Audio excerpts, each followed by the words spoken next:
So I do have a few slides to go through to remind people of what we did last year, or with the 13-14 funds.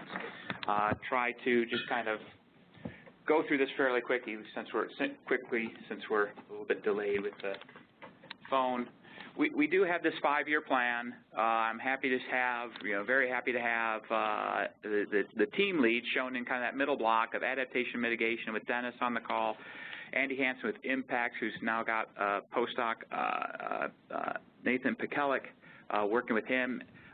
Dennis also has research associate at CSU, Shannon McNeely. She'll be joining later.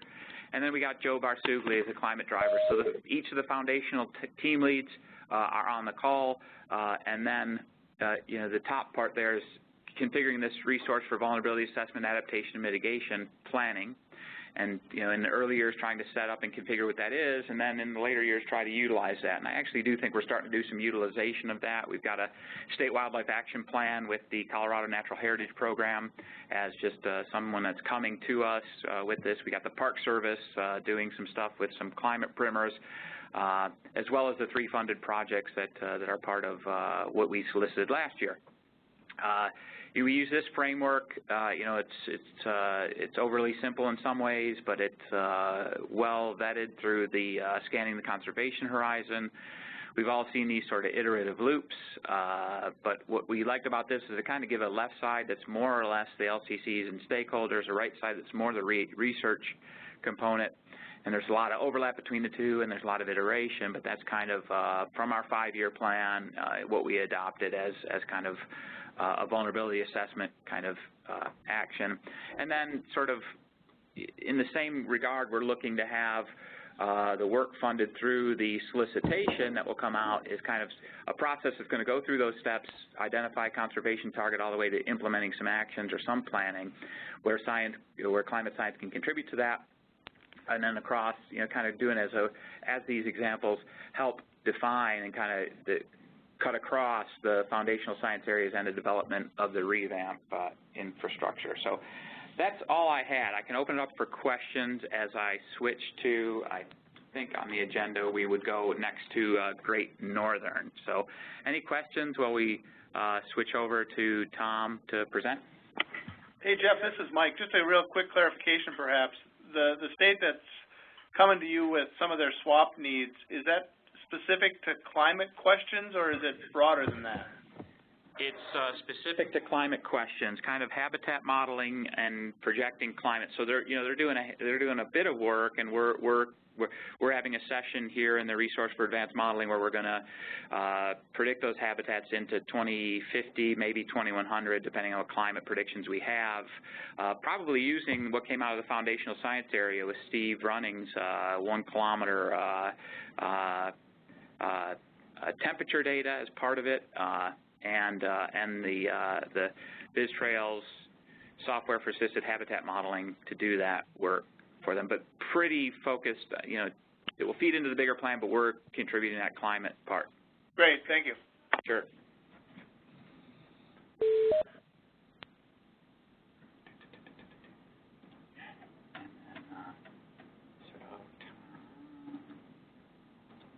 The ball's coming over to you, Tom.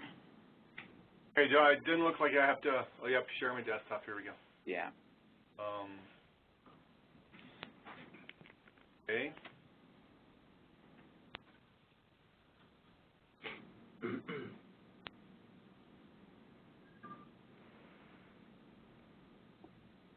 Folks, see the first slide? Yes. So I'm Tom Olaf for the Great Northern LCC, one of the 4 LCCs that will be presenting today. At the end of the show, I'll talk about my coworkers here. They're all scattered to the 4 winds today, and so I'm doing the presentation on behalf of all of us. And just something to think about is all the LCCs are big. The Great Northern spans way up into Canada and over into Washington and Oregon, and so really for the North Central Climate Science Center, we're really kind of focusing on the areas in Wyoming and Montana. But we also work a lot with the Northwest Climate Science Center. for us, I think we really have to start with a strategic framework to think about our priorities, because we spent a couple of years working on this, a couple of years getting our 24 collaborative members on the steering committee to agree to it. And it sets the baseline for all the things that we do in science and the things that we focus on. It has a vision, mission, goals, conservation targets, species, ecosystems, and processes. It also identifies the stressors we're concerned about, and I put that in red because, you know, where the intersection of our priorities go with the Climate Science Center are going to be in the climate change stressor primarily. And then we also talk about the next steps, which is developing our science plan, which we're heavily involved in right now. And then here's, if anybody wants to check that out, it's on our website. It's on the business section of it, or you can just, I actually might even be on the front page, but here's the web address for it. Just here, the 4 goals that we set up are around terrestrial and aquatic integrity, you know, really preserving large intact blocks and terrestrial integrity, connectivity. We called out aquatic integrity specifically, even though it's included in the other goals, because it seems to get short shrift a lot of times. And then we also look at ecological processes as one of our goals as well. But I think probably more important, we actually did link about 35 conservation targets, either ecosystems, ecological processes, or species with these goals. And again, the Great Northern has tried to break ourselves up into smaller manageable units that work together. We call those partner forums. 3 of the partner forums are listed here. The 4th one, kind of up in the Cascades, actually self-identified and began to work together. We're now supporting that as well as the North Pacific LCC. But we're really focused with the North Central Climate Science Center on the Rocky Mountain and the Sage Steppe Forum. And you can see some of our conservation targets here. You know, some of the ecological processes like connectivity, fire regimes, insect forest pathogens, ecosystems like woodlands, shrublands, grasslands, subalpine and alpine, and wetlands, pothole lakes, and then species. You know, most of those are wildlife species, of course, with the exception of whitebark pine, which I think you could consider either an ecosystem or a species. So those are really what we're focused on, and how we're focusing on those is now developing our science plan to really pick a subset of those to be our highest priorities, and trying to understand how we can go through a process to get 23, 24 member collaborators to agree on population objectives and understanding the stressors and understanding how we can work collaboratively to conserve this landscape. This little diagram here kind of shows where the science plan fits into some of our other documents. Have steering committee and advisory team. We have these partner forums that are just really starting to take off now. Have a governor's charter. We have our strategic conservation framework, a communication strategy, and we're really now focusing on getting our science plan up and running. And I'm gonna put in the flow chart of the science plan with Sean Finn, our science coordinator, put together. I don't expect you to really look at this, or try to understand it, but basically it really just breaks down the steps of strategic habitat conservation, so that we can track a conservation target all the way through biological planning, conservation design, conservation delivery, and then monitoring and adaptive management. And we want to do that with our priority conservation targets as we move along. So, you know, Sean and Yvette and I got together and said, well, you know, for the Climate Science Center, what are our really biggest needs that we hope to work on with you? And one of the things we're working on right now is trying to develop a landscape integrity index. And understanding how climate change is going to affect landscape integrity might be a really high priority for us. What socio-political changes might we expect to see as a result of climate change? And, you know, are immigrants from one region likely to move to another region? We know that the city of Missoula did a climate change, and they are expecting what they call climate immigrants into the area, into the Missoula area. How might changing climates affect wetlands? Wetlands is one of our big priority conservation targets. It's a real focus of the Intermountain West joint venture, which is one of our strong partners in the LCC, and you know, important habitat type, and one of our kind of rare habitats in our system. And then looking at our species targets, there's a lot of work that's been done to a lot of our species targets. I mean, grizzly bears have been studied a lot, wolverine, but there's a lot of kind of what we call our tier 2 species, like pronghorn, mule deer, lynx, that probably are going to need some additional work.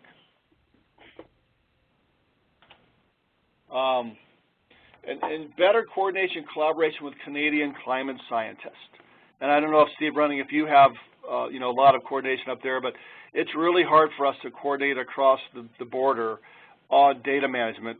Sean is in Fernie today working on connectivity data, trying to coordinate on that with the Crown Managers Partnership, who seems to be leading the charge in coordinating across the boundary on data. But we really haven't been able to coordinate with climate scientists much up in Canada.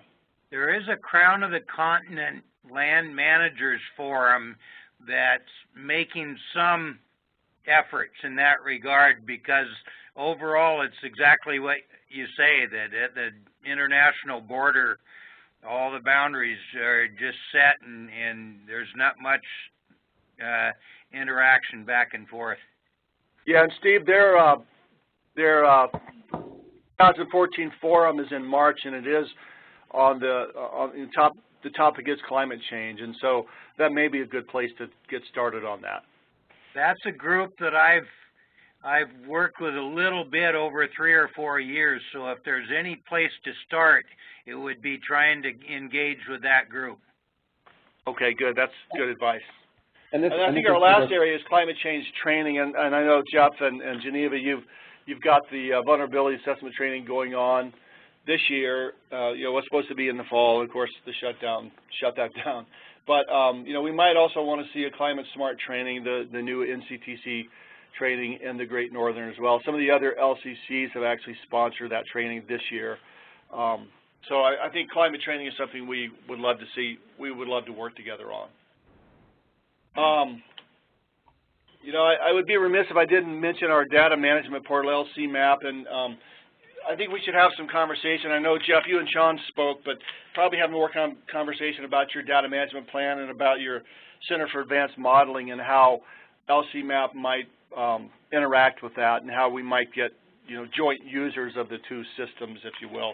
We have hired a data manager, Matt Heller, who's really starting to make great strides in getting users engaged in LCMAP because he can walk them through it. And we're starting to get several users, plus we're starting to get a couple of what I will call power users. We also got some funding from the National LCC funding proposal guidelines to work with the WGA to have LCMAP host their chat system, which was just released in December. So I think there's some good discussion to be had around how we can interact data management-wise. And then finally, I just wanted to sort of throw the team up, and the reason, one reason for doing this is to talk about the overlap between the science centers and the Great Northern LCC. Since we're kind of equally divided between the Pacific West and the Northwest and the North Central, what has happened in the past is that Yvette and Sean have interacted with the Northwest primarily. Rick and I have interacted with the North Central primarily. Rick, of course, you know, I'll just fade him away. He retired in November. I'm sure most of you know that. If you don't, you do now. He's still around, still working with us quite a bit on sage grouse, but he's not doing the day-to-day activities he used to. And you know, one of the things that we did last year was, I think not Rick, but Sean actually was on the funding panel that rated all of the proposals. Rick and I have served on this science advisory group, and then I'm actually a PI on a funded project with Andy Hansen on white bark pine, and Geneva Chong, who works for the North Central, is a PI on a funded project from the Great Northern. So we actually have a lot of interaction. I know Jeff and Geneva have joined our advisory and even steering committee calls at times. So we have had quite a bit of interaction in the past with the North Central, and You know, many of the projects you funded, like White Bark Pine, Sage Steppe, some of the climate work has melded very well with our priorities. That's pretty much it for my presentation. Excellent. Is there any questions for Tom before we move to Kevin and Southern Rockies? That was good, Tom, and I appreciate that enumerated list there. It's, you know, I think what I'll probably want to do, just thinking out loud a little bit here, is you know, there's some actions and some science needs that that we'll handle, I think, kind of through staff or setup. I think like having Colin Talbert talk to the, I think he said his name was Matt with the Matt Heller with LCMAP. Yeah, and then, you know, kind of make those connections. That's maybe not necessarily a solicitation thing, but just kind of how we're setting up, and then discerning out what of these are kind of foundational science areas and which are stuff we could solicit. So, but it's good to have that list, and I think there's a lot of things that we can think about and do on that. Good. So, Kevin, the ball's coming over to you. All right.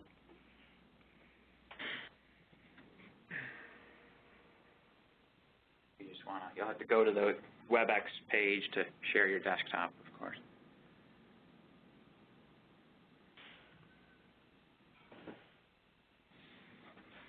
Let me know when you see my screen. I think it's there, so.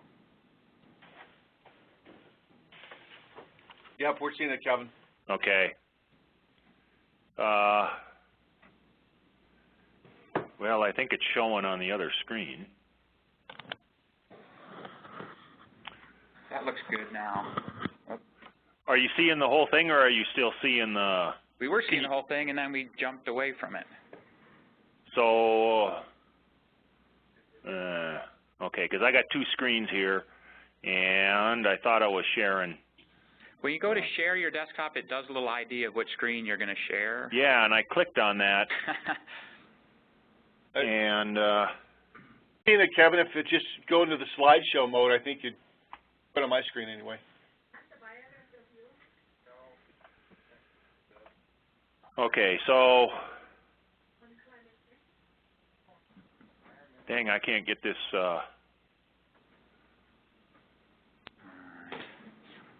It won't come up. Hold on, I think I can get her.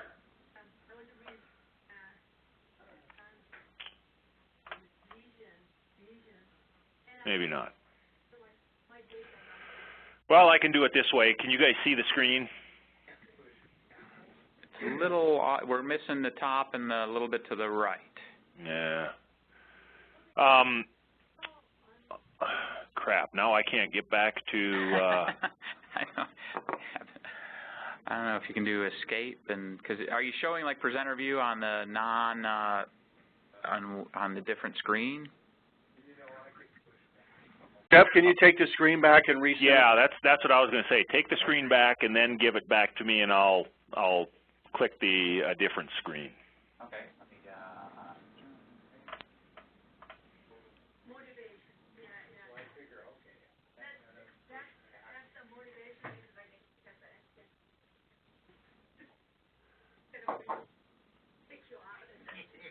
Goodness gracious. Okay. Technology's always fun. Yeah, it is. So I think we're there with you, and then. So yeah. I'm seeing your screen now for a couple hours. All right, let's see.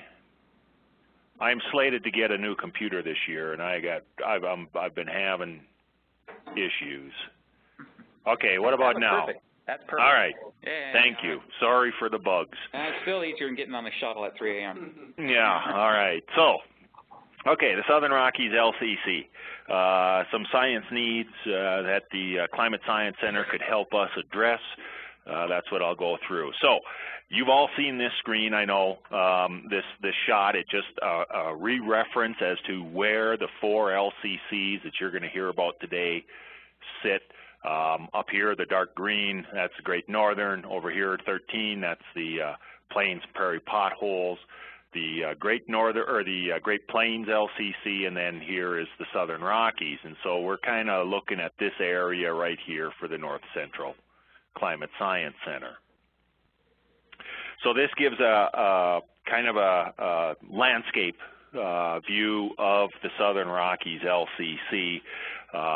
And if you break this down into Omernik's ecoregions, we have 4 major ecoregions. Over here in the Colorado portion of our LCC is the Southern Rockies ecoregion. Over here in Utah, in the very western part of our LCC, is the Wasatch-Uinta Range. The Colorado Plateau, kind of centrally located here, and then down on the southern part of our LCC is the Arizona-New Mexico Plateau. Now, John Rice, our science coordinator, has kicked around the idea of potentially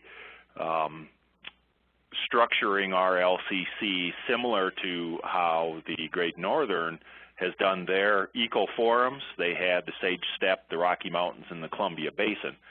And John has kicked around the idea that maybe we want to look at our LCC in relation to those 4 ecoregions. And if that did come about, the North Central Climate Science Center would be looked upon to help us understand climate and its effects here in the Southern Rockies ecoregion, if you will. So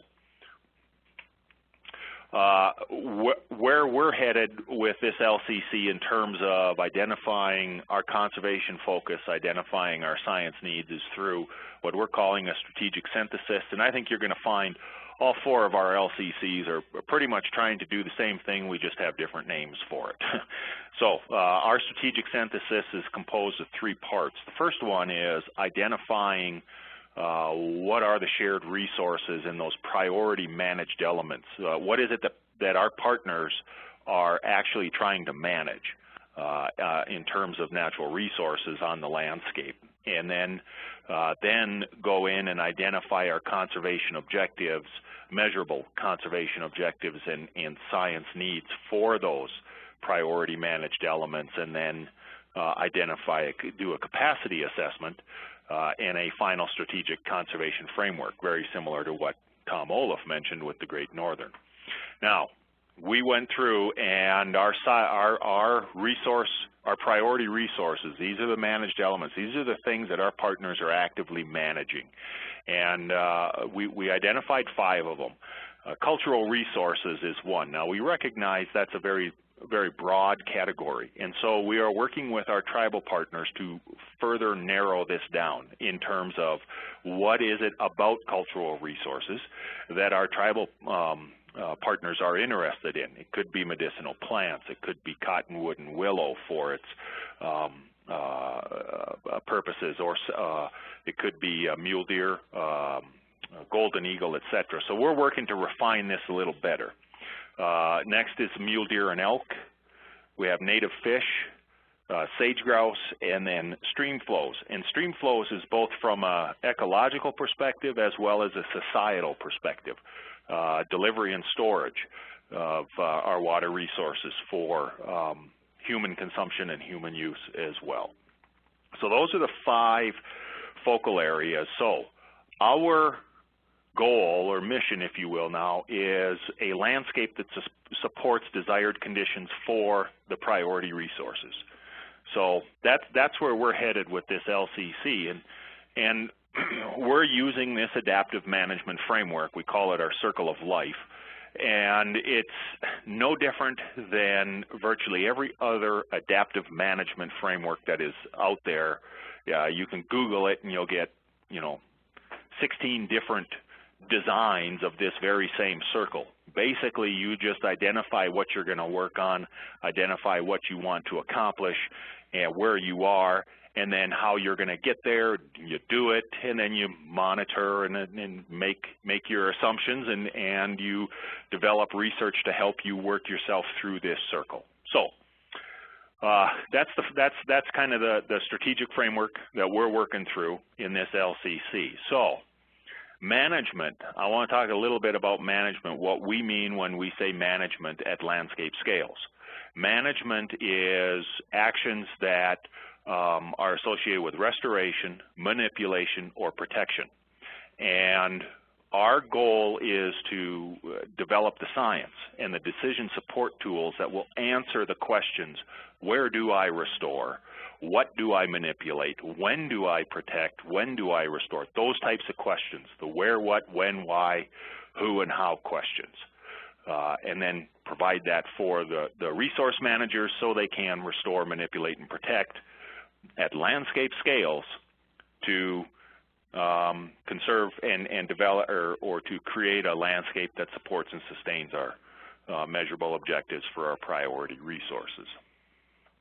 So, some specific needs for the LCC in terms of what the Climate Science Center could help us do.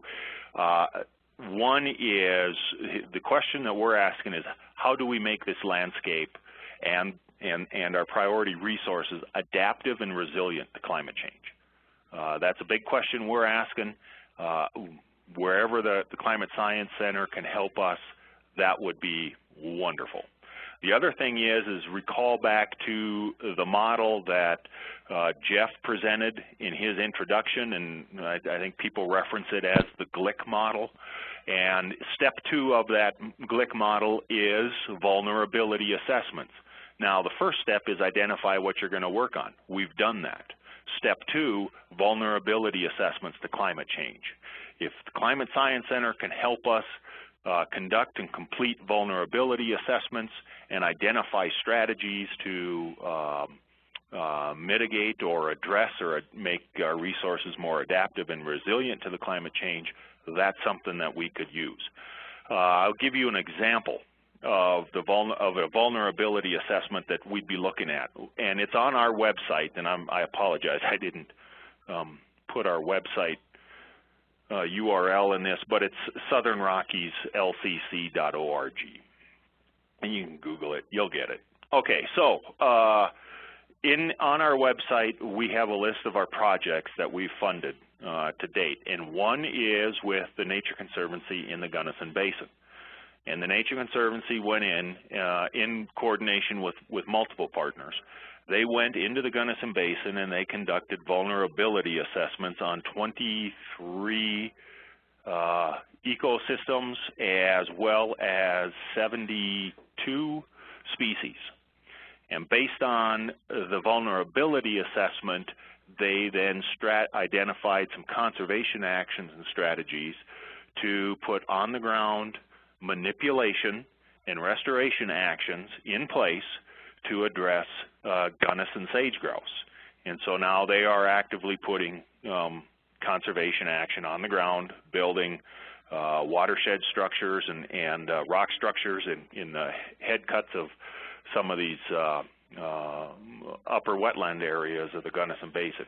That's an example of what we're looking for when we talk about vulnerability assessments. Identify what the vulnerability is, identify why, and then how do we address that issue on the ground. So those are just some examples of what we could use the Climate Science Center's help with. And there's our contact information, myself and John Rice, Science Coordinator. I'm located in Denver, and John is located in Salt Lake City. And that's it for the Southern Rockies. Great, thanks, Kevin. And it's worth maybe mentioning that we are funding through the last round of solicitation this social ecological climate adaptation project that is considering how to scale up that TNC vulnerability assessment, what the next steps would be from that vulnerability assessment, and what are their lessons learned from what happened in the Gunnison to doing similar action in the San Juans. And I think in addition to the funding that we're giving, the Nature Conservancy has received from another source, another donor has given them money to actually continue to do that restoration in those channel cuts or those sort of contributing stream wetland areas for that restoration. So we're going to be watching through that work, which is a 3-year project, kind of how a vulnerability assessment and initial change or initial actions from that could scale up to larger areas, to additional areas, and then maybe consider different habitats beyond just the sage riparian enhancements. So just FYI, and we're working, I know you're aware of that project, so it's more like just letting other folks know that what we're doing. So Jeff, you might also mention what you in Geneva and what we're doing up in the training program, because I think that's what might be useful to multiple sets of LCCs, not actually doing the vulnerability assessments, but actually training people to do it within their conservation area. It's a good point. So we had, as Tom Olaf mentioned, something planned for early October, which is probably a bad time to plan. Hate to be so cynical, but I might not do that again.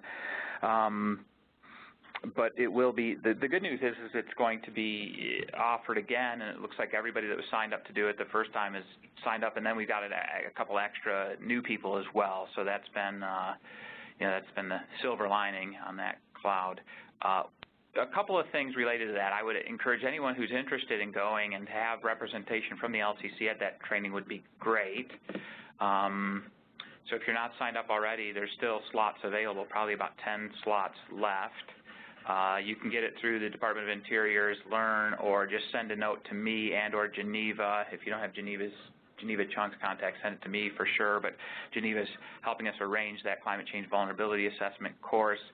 We were just on the phone with NCTC last week, and they are going to build kind of a listserv community of practice coming from that climate change vulnerability assessment course. I helped teach it back in August. I'll be helping to teach it in when we do it in April. But the idea was that when we taught it in August, we asked all the participants if they would be interested in staying in touch and establishing a connection with the Climate Science Center, in that these Climate Science Centers might be able to help them implement the tools and techniques that you learn in the vulnerability assessment class. And at least for all the students that were left in the class, a couple had left because this was one of the last things we did on a Friday afternoon, everyone that was there kind of affirmed that they would like to at least know who the CSC contact is, make a connection, and possibly use them to help. And I think that it presents an opportunity that the Climate Science Centers can provide that support for some fairly non-trivial topics and techniques that are handled in that course. And I think the same, and we've done a little bit less with the Climate Smarts. We do plan, so Tom Olaf mentioned that, and the other classes are Climate Smarts. There's also a scenario planning that NCTC is working on, and the climate change vulnerability assessment is the furthest along. They've offered that to about, I think, over 600 people. It's been offered about 15 plus times. So we plugged into that one as kind of being the most established, but we certainly think that tracking the other classes and doing a regional offering of those classes helps with travel. It also helps make the topics more relevant to the ecosystems, kind of in the area, thus doing it in Jackson. Maybe we can go out and look at some whitebark pine. We can talk about sagebrush and sage grouse for sure. And the plan is to do a similar offering in the Plains and Prairie Pothole Regions or Great Plains. And so not just that offering, but to follow up with it. So as Dennis said, that's a pretty neat opportunity to bring in that climate change vulnerability assessment, get us all kind of on the same, I guess, singing from the same songbook, and then considering ways to actually implement that. I don't know if Geneva wants to chime in anymore, or encourage people to tell them how nice Jackson would be in April. Yeah, I won't chime in too much, but we are planning a short, easily accessed whitebark pine field trip, and then it also just occurred to me that depending on the weather, we could go out and check out one of our sage grouse leks. Oh, that would be good. Yeah, that's really spectacular. Okay. As promised, why don't we take a few minutes to, in case people got to warm up their coffee or otherwise take care of some business, and ask Rick. We'll start at maybe 10 o'clock since we're about 8 minutes off on the hour. Does that sound all right, everyone? Or any objections, I guess, to make it easy? Yep. Jeff, I have my, does my slide show up there right now? I don't see it. I got a note saying I am the presenter. Yeah, you do have to then go to the Cisco WebEx screen, which is a little green and blue ball on the software icons on the bottom of the screen. It looks like you're getting it. Okay. Yep. Yeah. There now? Yep. Okay, good. Talk to you in 7 minutes. Great.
Conservation delivery.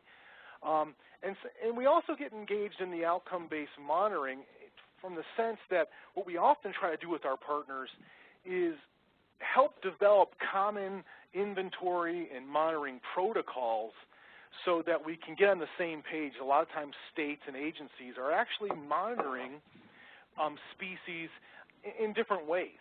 And so we're trying to help folks get on the same page, and so we have common protocols across the landscape. Okay, so talking about LCC's SHC landscape design. Again, for folks who aren't familiar with this, LCC's Strategic Habitat Conservation, Landscape Conservation Design, these are things that are all hand in glove as far as the Fish and Wildlife and the Department of the Interior is concerned moving forward in conservation. So what I have here is a principal function of LCCs is to provide that scientific and technical expertise to produce landscape scale conservation design. And again, this comes back to our role versus sort of what our partners are doing. We're trying to really understand this landscape scale planning and issues that affect all our partners. Our partners are often, especially our state partners, you know, they conduct work at more of a local scale. So we're trying to figure out how to plan and design at a landscape scale, and as Kevin said, so we can really understand the how, when, where, what that our partners are putting actions on the ground. And the best way to do that is to take this bigger landscape scale approach. Sort of the same thing, we're providing scientific and technical support for conservation for the entire range of a species or groups of species. And again, it comes back to, you know, migratory birds. A state may be managing those birds within its state boundaries, but clearly at a continental scale is where we need to start be looking at our planning and design for those species. And, you know, this comes back to that SHC business in which we are really trying to say through the LCC's funding mechanisms and with working with the CSCs and others is that we want to provide that planning and design and research and I&M protocol development so that our partners can then put those actions on the ground. So that was just, again, sort of reiterating some of the LCC concepts. And so I want to talk about the Great Plains LCC Science Prioritization and our approach since 2010.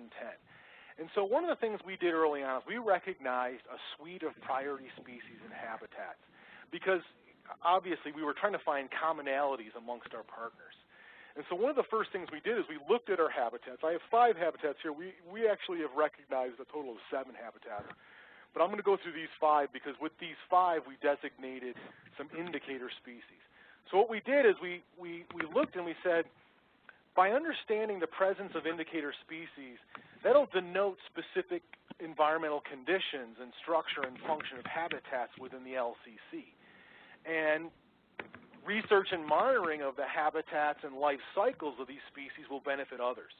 And so what you'll see if you look at our website is we really tried to say, let's pick species that if we conduct research on some of these species, that it'll help us understand, for instance, Arkansas River Shiner. By conducting work on the Arkansas River Shiner, it's going to help us understand habitat condition of prairie rivers and streams. And the thing we were trying to accomplish here is transferability. We were trying to stay away from very site-specific projects that might only be useful for this species in a given river reach. What we're trying to say is by understanding the conditions of prairie rivers and streams in reference to an Arkansas River Shiner, it's an indicator of the same sort of conditions or positive or negative for other associated species. And so this is how we approached some of our funding opportunities.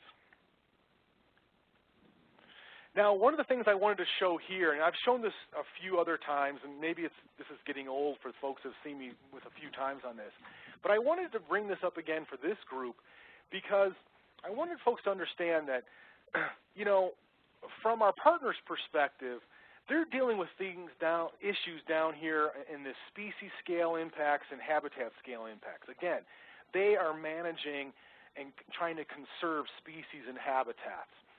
We look at the CSC as helping us understand some of these landscape scale stressors related to, quite honestly, meteorology and hydrology.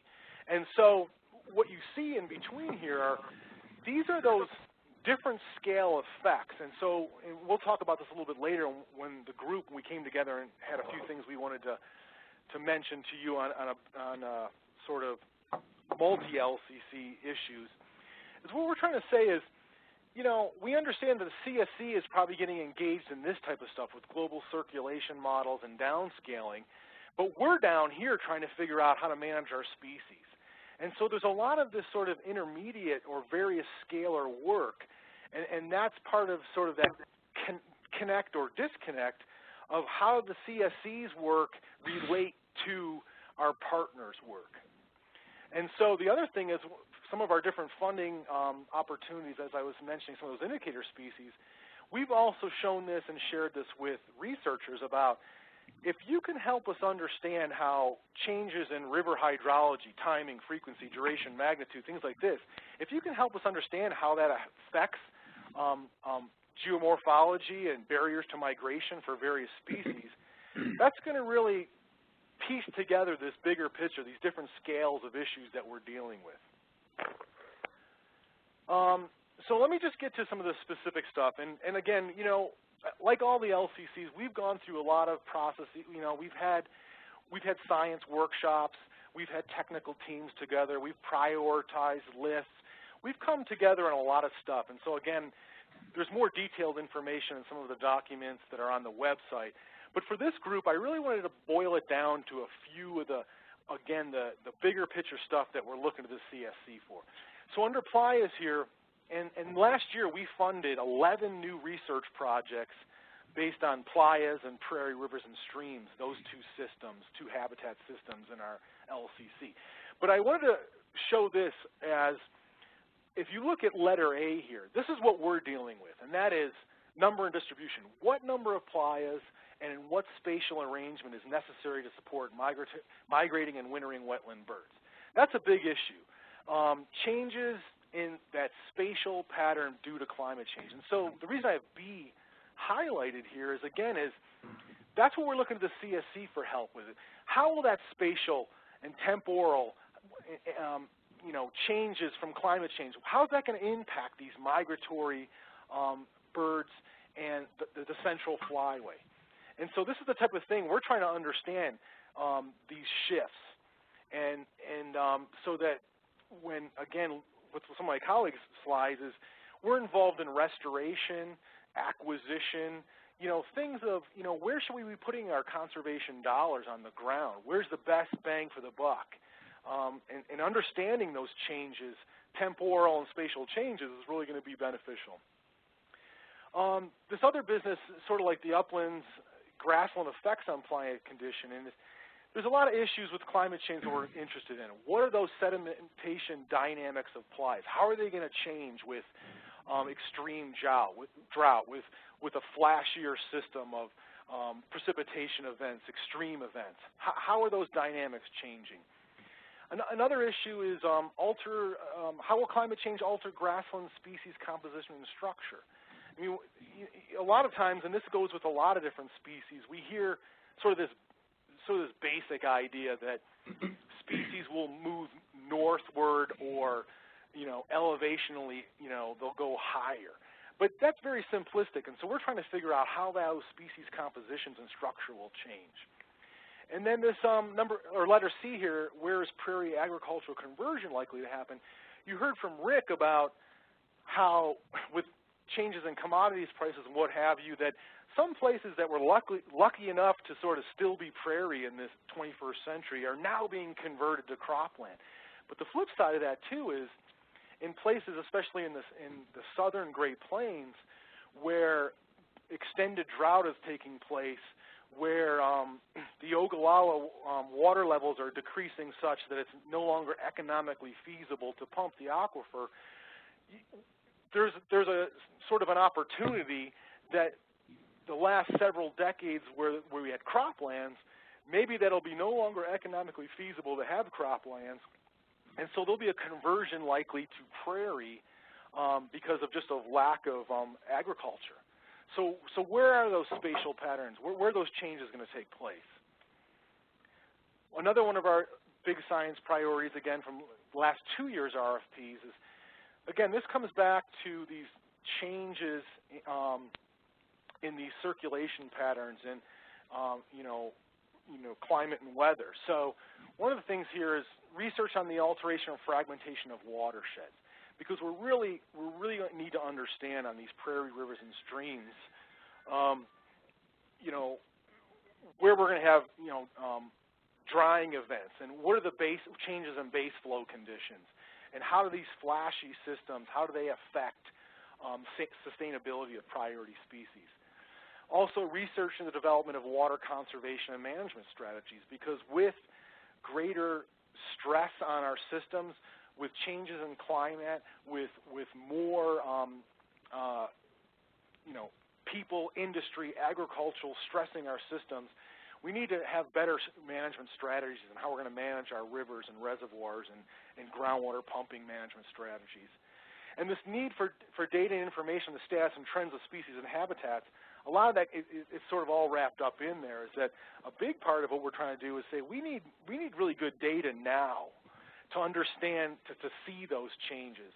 And from the CSC perspective is, we may be on the ground collecting data now, but we need how to analyze sort of past and current patterns. In other words, can we understand, for say plies and prairie potholes, based on historical precipitation patterns, can we predict where we may have wetter or drier plies and potholes in the future?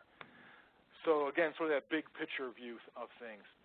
And then this is really my last science priorities. Again, my LCC, what we've been doing is we've been chipping away at some of these. So this last year, we decided that looking forward, FY14, we'd focus on grasslands as an ecosystem. And again, here, some of the same stuff is, what are those effects from climate change? The effects related to extended drought, higher ET. What does it mean for aquifer recharge? Changes in snowpack and runoff and stream flow timing for our prairie rivers and streams, but also related to that upland because of sedimentation and runoff issues. So again, these are those big, there's a lot of more specific priorities related to some of these habitats, but I tried to really boil it down into those that we'd be looking to support from the CSC for. So really that was my last specific Great Plains LCC slide. If there's any questions I can answer them, or I can just go to the next couple slides that the group put together. Okay, so let me try to switch my PowerPoint here.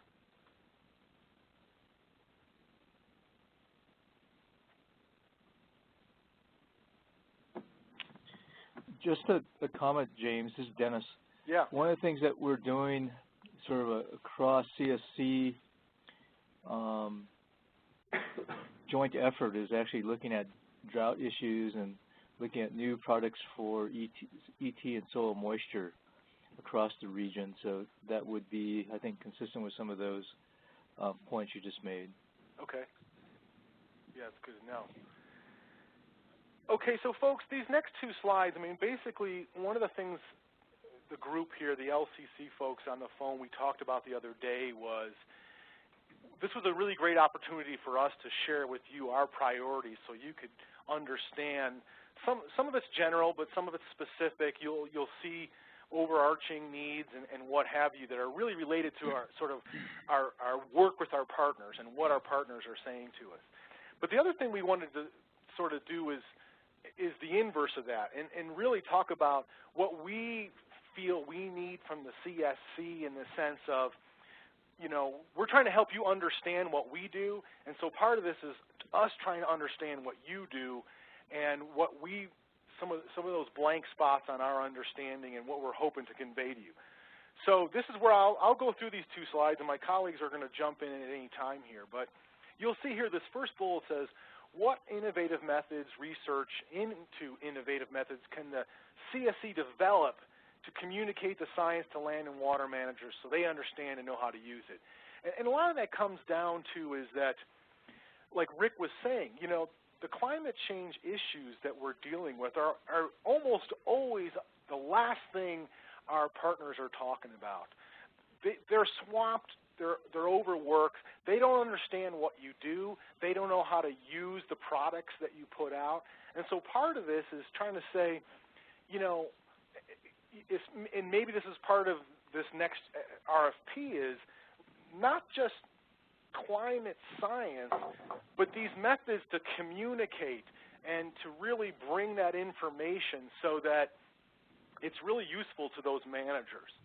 And so, again, I think we'll jump into this a little bit more as we discuss, but that was one of the things we're recognizing is there's a disconnect because folks don't know what you do, how you do it, they don't know where to get it, that type of thing, and so something to talk about. How can the North Central Climate Science Centers help us know which climate models, GCM's downscaling, and which climate data to use that are value added?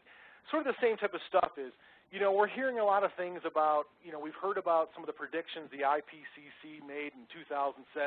We're hearing that a lot of those are being completely revamped, that the next edition there's going to be a lot of different insight and changes on sort of the predictions. And so we're trying to say, how do we know how to approach this? So I'll leave that there for now. We'll talk more in a minute about that. Hey, James, can I jump in here quick for just a minute? I want to give an example of that one. Okay. That just, I mean, it just hit us, you know, this week again, but it's not new. So I mentioned the Ben Rashford et al. Study looking at climate and economics and soil compatibility, and the climate information that they used basically shows that it's going to get wetter as we go west. So parts of Montana and Wyoming and western North Dakota are going to get wetter. So we send this out to everybody, for, you know, saying here's this new piece of information. And what I got back from a number of people was, wait a minute, wasn't it just 2 years ago that all these climate people were saying it was going to get drier in the western part of the prairie pothole region, and it was going to get wetter in Minnesota and Iowa, and all the ducks would be moving into Minnesota and Iowa? So I think that I use that as the example of to highlight this one, where those are the kinds of questions we get on the models and the data and you know, the confusion that's out there, that I think that CSC can really help us sort out and help us answer those questions, you know, from a real good scientific perspective. So I'll leave it at that, and we can go on to the next one. Yeah, it's a good point. I mean, we talk about reducing that uncertainty or helping folks understand why there's uncertainty and what the uncertainty is and that type of thing. So in that, again, you know, this third bullet, in a sense, relates back to both of those, and that is, you know, maybe in our opinion, the CSC should host or facilitate, you know, connections type workshop. In other words, really bring in researchers together with LCC level researchers, the different managers, really providing those linkages, because we as stakeholders on your advisory committee, you know, we're liaisons and we go back and forth with lots of teams. But there's nothing like having those workshops where folks can really get down to business and really have that Q&A. And so I think part of what we're trying to say here is, you know, maybe that's part of the next solicitation, is not to only focus on science as in the sense of climate science and, you know, ecological modeling type science, but to think about this other sort of communication and sort of workshop, that there's some benefits there, and that also benefit any of these other sort of projects. It helps get the word out.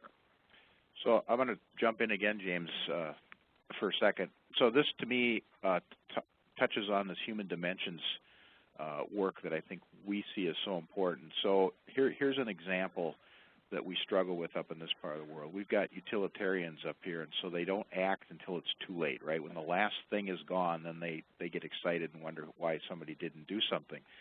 So I think there's a huge opportunity here in the human dimensions realm, and some of the stuff that Shannon's, you know, talking about doing and that we're working on here, to start to bring some of the social aspects into this as well, and specifically related to what James just said about, you know, climate stuff seems to fall down to the bottom somewhere with these immediate needs. So why is that, and what tools, techniques can we use that the CSC could facilitate, given the expertise you have, to really help us, you know, get people to start thinking about this now versus, you know, wait until it's all gone, wait until it's happened.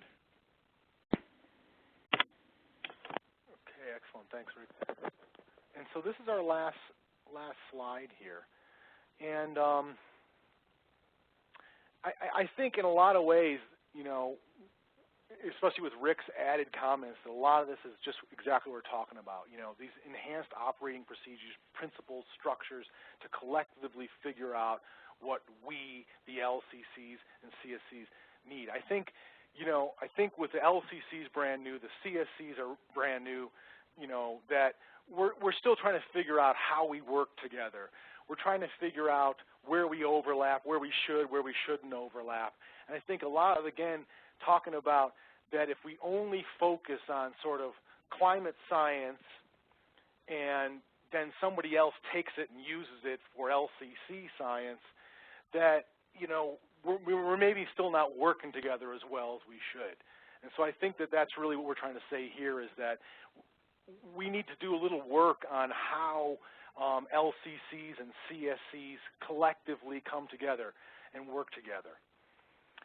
Again, Rick just mentioned the human dimensions. Again, you know, a lot of times it's not the biggest fireball that's burning, but also sometimes it's not politically correct in some environments, some state offices and what have you. And so we're trying to figure out, in fact, with the Great Plains LCC, we funded last year a project on understanding the socioeconomic impediments to conservation, and what are those tipping points that may get folks to actually think in conservation as opposed to, you know, fiscal sort of issues they're dealing with or what have you. And this last one I think is really important, is that we're trying to understand who, what, and how have Climate Science Center or climate change products that the consortium may have put together in the past, who's used them in the past? We'd like to understand, again, this two-way street. We're trying to tell you what we think we need, but a big part of that is us understanding who's used the types of products you guys put out. How are they used? Who's using them where? And how successfully were they communicated and delivered? And so we can have a better picture that'll help us understand, one, to communicate to our partners, but it'll help us to maybe see things we hadn't thought. We may, from that, say, hey, we hadn't thought about that sort of use, and we didn't realize that somebody would take your data and do this with it. So part of this is really us, in a sense, we all, not just a one-time deal, but we'd like to have sort of the same type of webinars we're doing today, but based from your direction with this last bullet, and us understanding what you guys put out, who's using it, how's it been used. That would really help us understand, again, that relationship that we have.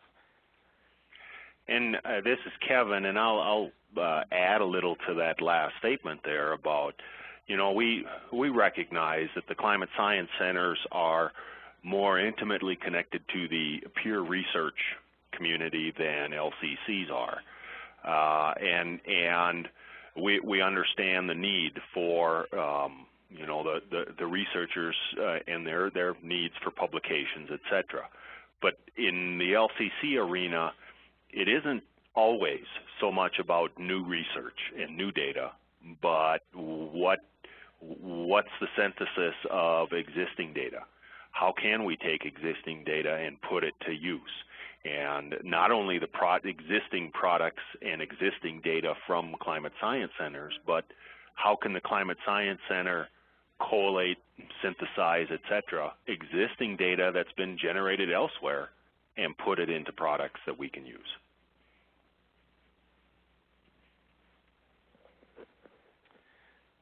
So, Jeff, this is James. You know, this is the end of our slides, and so I'm going to turn it back to you to just open it back up again here. Okay, thanks. Are there any comments on, or questions, clarifying questions? I can kind of start with some other information to inform the group and maybe spur on this discussion. I think this is the presenter, and while you're doing that, I'll throw out there, you know, if you listen to the 4 individual LCCs in our presentations, we all tended to focus in different areas. Yet, I think it's safe to say that all the things that Rick said and James and Tom in respect to their LCCs would also apply to needs and issues in the Southern Rockies and vice versa.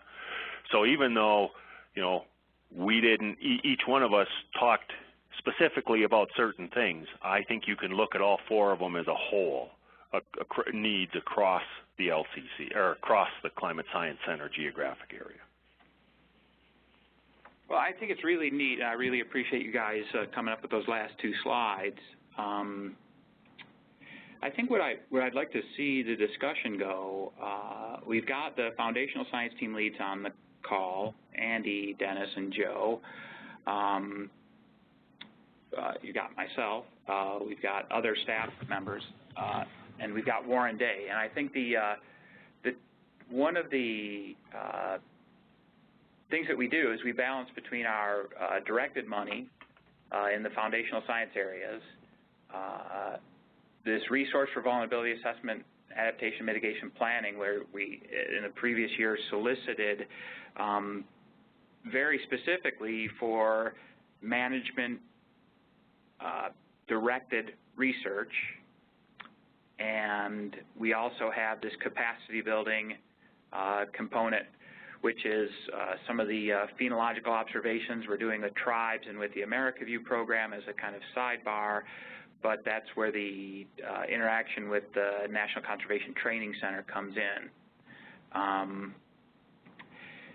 So, yeah, I think to me the dilemma, or one of the challenges, is to move from the abstract,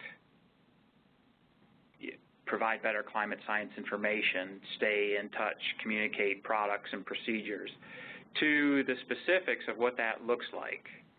I think that our approach has been to sort of roughly equally divide our funding in this directed money on the foundational science, and I can kind of go to that link. This is the revamped page through CSU that you're seeing on the screen. I believe in it. So the foundational science areas, okay, going to that, is it the...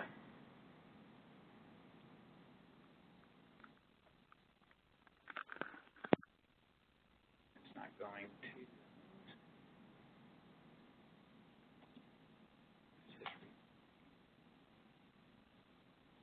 Sorry, these links don't seem to be going anywhere.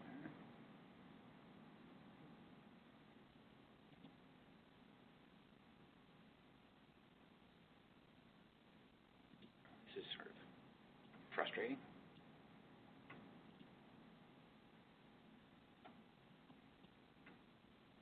Well, I can just speak to them, I guess, and so this, I don't know what's happening with this website. It's never malfunctioned before until you get in front of 20 people to try to show it. So, you know, I think that there's a mix of the needs that we just heard about. There's a mix in how those can be addressed. Some of it's through staff and just you know, what we're building here at the center. Some of it's through the, so that's interesting, so somehow I'm disconnected. It's frustrating. Some of it's through the solicited projects, and that's what I was hoping to show, because we have this white bark pine that was, you know, I think I was pleased with how the solicitation turned out last time, and the projects that we're funding, in that they are they have the opportunity to be served by the foundational science team leads, or the foundational science areas. They are integrated with what we're doing through our resource for advanced modeling and the procedure of connecting climate to ecosystems through species distribution and other modeling, and then bringing the decision makers into the room. And they represented a solid kind of decision process. So the Kathy Whitlock, Andy Hansen project on white bark pine, you know, proposed to have, the proposal worked with the Greater Yellowstone Coordinating Committee's White Bark Pine Subcommittee that had explicit management actions to take, and the proposal said, how can climate science kind of contribute to or inform those actual management decisions. Susan Scoggin is working on surrogate species in the Plains and Prairie Pothole region and trying to contribute to this decision of whether using surrogate species, what the pitfalls or kind of uncertainties might be under a changing climate. And then there's the Southwest Colorado project that's looking at that vulnerability assessment that Kevin mentioned with respect to sagebrush and that enhanced riparian areas and how adaptation vulnerability can bring in a social ecological component. So being pleased with, having thought that solicitation from last round gave us some pretty interesting projects, albeit fairly specific, we were wanting that specificity so that we could help define what the structure was for the North Central Climate Science Center. I think that we will have additional products and outcome coming from those related to the last bullet point that James was showing. So I guess I would open up the discussion to say, how much we need to change that solicitation. Could it be a similar solicitation with some more specifics as far as the examples of the management decisions that could be used? And then, if we do go that way or if we don't, depending on how the conversation unfolds, is what do the foundational science areas do to help meet these things? What do we do with our capacity building and our staff to get at those issues? I might ask the foundational science leads to kind of comment kind of relative to their foundational science area and what we just heard.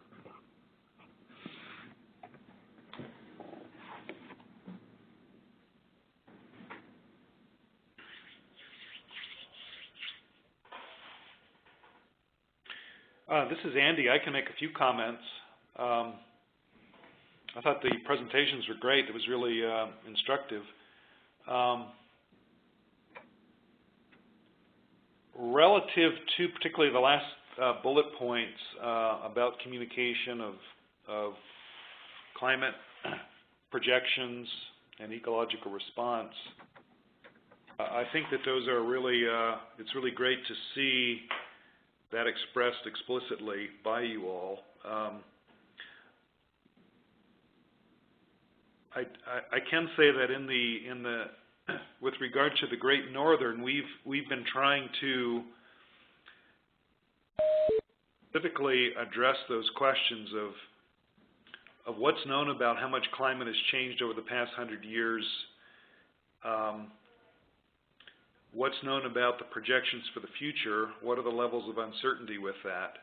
So, for example, we've developed what we're calling climate primers, basically National Park Service resource brief formatted documents to try to answer those questions. And we've been circulating those to collaborators in the LCC to get feedback on the formatting of those and ways to best communicate. Anyway, I guess I take your point. I'm not quite sure how Jeff and Dennis, how the CSC tries to meet those needs across all four LCCs.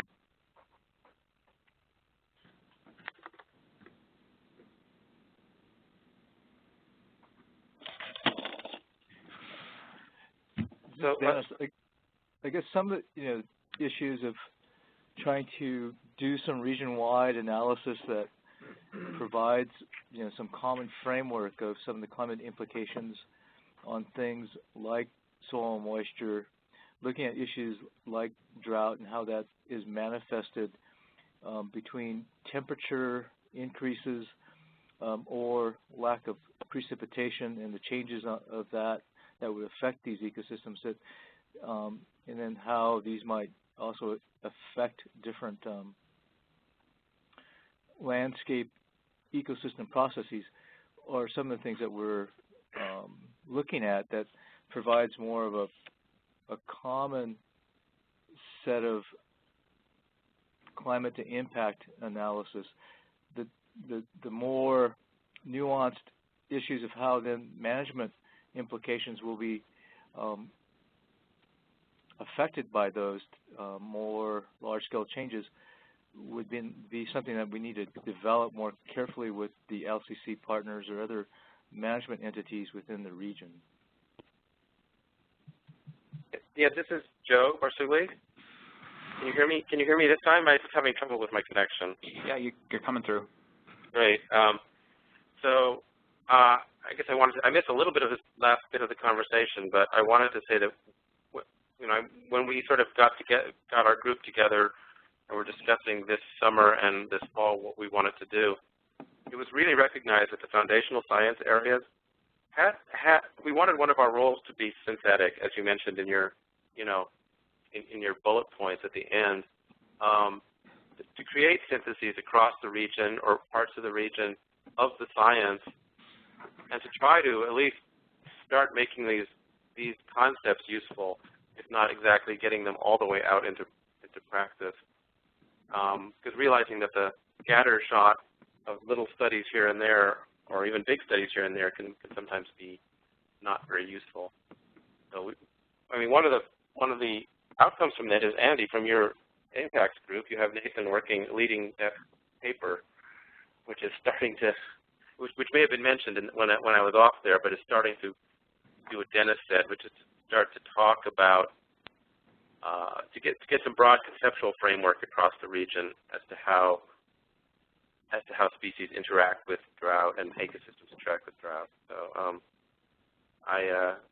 we recognize that as one of our roles, not just to do the new science, but to synthesize the results. So, and in the context of existing work. So that's hopefully that will help. So maybe I wonder if it might make more sense for me to go back to sharing James's screen. If James, you're still on the line, I could show, and we could go to those last two slides. I think are maybe good points for discussion. Yeah, let me just bring it back up real quick.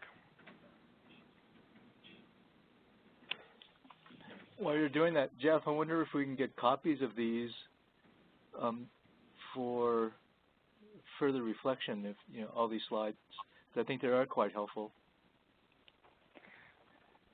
Sorry to interject. This is Geneva. I just heard back from CSU that one of CSU's servers is down, and that's what's going on with the revamped site. Thanks. Wouldn't you know?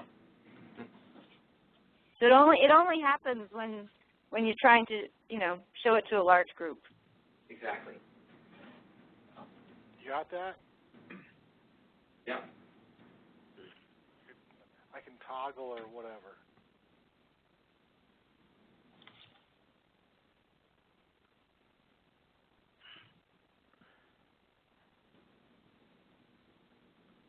So this was the last one. This was the first slide. Yeah.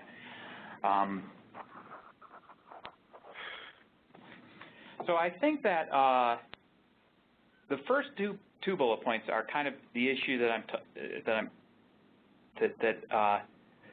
we were trying to get at with the last solicitation and proposing to do with this solicitation on a kind of case-by-case or specific example. So that's kind of, I think that you could say, well, read the IPCC and read the National Climate Assessment, and you kind of got that first one, or, the second one. But I think that, one, a lot of land managers don't read the IPCC report or might not read the National Climate Assessment, even for the Great Plains region, and I don't think I expect them to. It's kind of a question of, each of those two bullet points are going to have specific answers depending on the specific issue. So, through that solicitation, I think we were trying to get at that. So what does climate do? There's different climate issues related to surrogate species in the plains and prairie potholes and the duck factory than there are about whitebark pine and kind of the northern higher altitudes kind of alpine type of so ecosystems. Jeff, yeah. You might also reflect on and share with everyone the paper that Andrea is putting together from the NCCP activity, which actually starts sort of framing the nuance of how do you use climate information Right. for various conservation issues. Because I think that's going to help and get there. You know, maybe we could use these guys as reviewers for that. Right. So if you go like especially you know, it's kind of related to that first or the second bullet, but then the other one as far as communicating products. I guess a question to LCCs, and I think I shared with you the ecography paper on the SOM Viz trails with the Stakeholder Advisory Committee. You know, you know, if I forward you guys a paper, I have a feeling like that's not quite enough. You know, so it's sort of, I think there's kind of a you know, maybe we need, you know, there's different ways to skin a cat, or we got to do, you know, the multiple approach to get at more users. But what I would propose too is I can take these slides and I think I could add kind of some things we're currently doing, some things we're hoping to do, and kind of react to these and keep this as a running list of somewhat like an action item to stay in touch. Hey Jeff, this is Rick, and I think you hit on something. You know, and James said it. I think everybody's is firmly entrenched in this concept, and it's right. Is, you know, we're all really new at this, right? So you could scratch out the North Central CSC in any one of these slides and write in LCCs, and the issues are the same. Mm-hmm. We struggle with how we make our science relevant to managers as well, and we don't really know how to do that really well. I mean, we're all raised in the traditional, do the research, you know, peer-reviewed publications, really good, do the webinars, you know, presentations at professional meetings. And so the real innovative stuff, which is in our first bullet, is what we're trying to figure out how to get to, and we don't know, and Mm-hmm. we want you guys to help us do that. And you know, the pine bark beetle one keeps coming to me in this context. Back to what I said earlier about immediate needs. So when so that last bullet that said tell us who, how, what, where, when, I think we need more of those examples possibly, and we do with our own stuff as well, because here's what usually happens when I bring up those kinds of examples to people. They can see that right now, right? It's still immediate. We can see the Black Hills turning brown. And yet when we talk about changing climate and wetlands up here, what I hear from folks is, hey, I got 30 years of data that's showing it's getting wetter. What the heck are you talking about?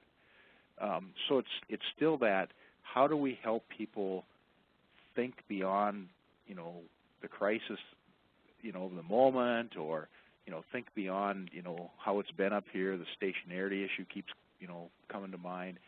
That's the real hard part for us, speaking on behalf of my colleagues, that we hope that, and we know the Climate Science Center can help us think about that innovative stuff and how we really do a better job of that. So bottom line, I guess, is, and I hope nobody thinks that we're being critical of any of this stuff, because we're not. We're just trying to help, you know, collectively all of us figure out how to think bigger about this and think innovatively about this. Yeah, I think it's great to have these points, and we need to have these discussions and see what needs to be done, and I'll you know, realize it's not being critical or being pointing the finger. It's figuring out what to do. But I do, and I guess I was trying to relate it. I think that some of these issues are just complex, especially the first two bullet points here, and trying to get a feel for, you know, relay that a strategy Dennis and I came up with was kind of trying to get to some specifics, and that's what we funded with the last solicitation, and to see if, you know, if that still makes sense, and to try to do another round of that, and maybe think about a different solicitation or a different process for, you know, after this round. But in this next round, kind of stick with the same program. Related to the third bullet point, we are, and Geneva sent a message to the Stakeholder Advisory Committee and the University Consortium that we're having now the fourth Tuesday of the month at 11 is a monthly check-in that will have kind of a science result for about half of the 1 hour session, and then kind of a round robin of what staff and the funded foundational science and the funded projects are up to. as a way to kind of combine what we have been doing with the Stakeholder Advisory Committee and the University Consortium. We'll hear about dust on snow. I think we have a talk. Well, the first talk is the paleoclimate database that Montana State University did.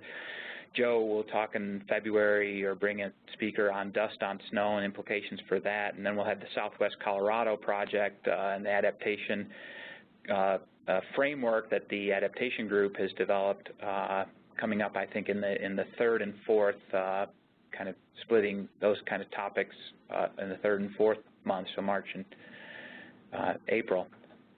So, you know, in some ways we're kind of, and then we do have an all-science meeting we're planning in fiscal year 2015.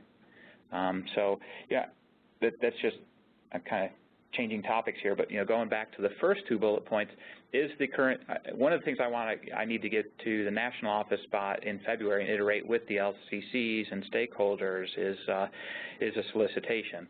And the philosophy last round and what I'm proposing this round is a solicitation that tries to get at kind of these first 2 points through some specific management-focused proposals.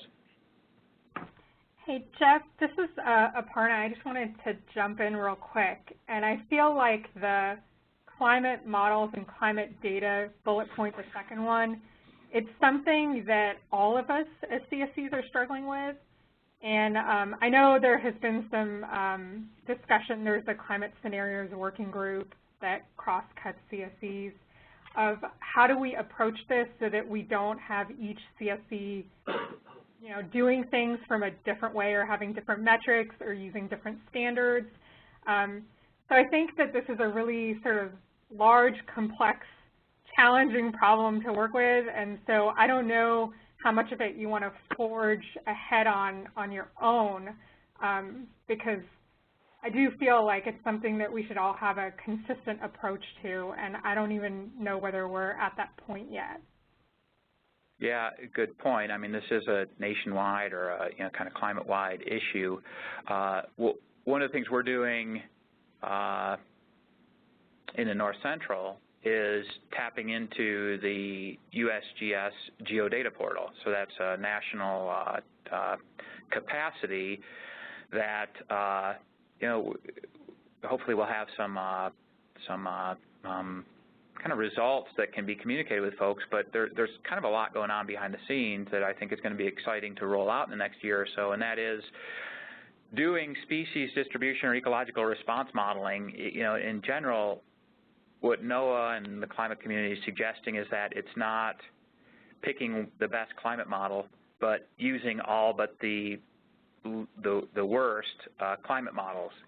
So it's more culling from a list of 20-some plus climate model, global circulation models, to those that kind of make sense in this region, and getting an ensemble of results across climate models. So that's kind of a pretty complicated answer, but it's kind of coming from the recommendations of the climate modeling community, and we're using machine services so that we can access the data at the geodata portal. All possible climate models can be brought into play, and the uncertainty related to bringing in multiple climate models. So if you do a wetland or mallard habitat map, you've done it with a dozen climate models, and the latest and greatest from the climate modeling community. So I think the geodata portal is one thing, and we're working on services to tap into that.